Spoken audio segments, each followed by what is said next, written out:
प्रिय घंटागाडीतील कामगार मावशी व दादा, साष्टांग नमस्कार।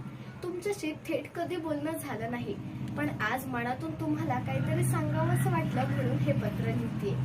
तुम्ही रोज सकाळी वेळेवर आमच्या गल्लीमध्ये येता, कचरा उचलता आणि सगळा परिसर स्वच्छ करत जाता। हे काम कितीही कठीण असलं तरी ते तुम्ही न थकता, कोणतीही तक्रार न करता हे सगळं करता।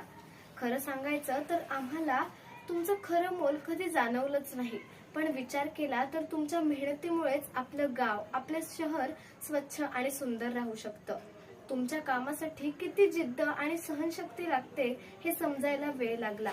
कचऱ्याचा वास, तो उचलताना येणाऱ्या अडचणी, लोकांकडून कधी कधी मिळणारी अपमानास्पद वागणूक, हे सगळं असूनही तुम्ही तुमचं काम मन लावून करता, हे खूप प्रेरणादायक आहे। तुमच्या कामामुळेच आम्ही आज स्वच्छतेचा आनंद घेतो। तुम्ही कोणताही पुरस्कार, कौतुक न मिळालं तरी तुमचं योगदान अमूल्य आहे। तुम्ही फक्त कचरा नेता नाही, तर आमचं आरोग्य आणि पर्यावरण जपणारे खरे हिरो आहात। तुम्हाला आणि तुमच्या कुटुंबाला चांगलं आरोग्य, सुख, समाधान लाभावं हीच माझी मनापासून प्रार्थना। आम्हीही यापुढे तुमचं काम सोपं कसं होईल यासाठी प्रयत्न करू।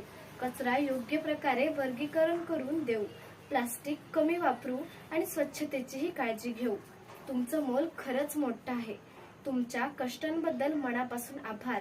तुम्ही खूप मोठं काम करता आणि त्यासाठीच तुमचं कायम आदराने स्मरण करत राहू।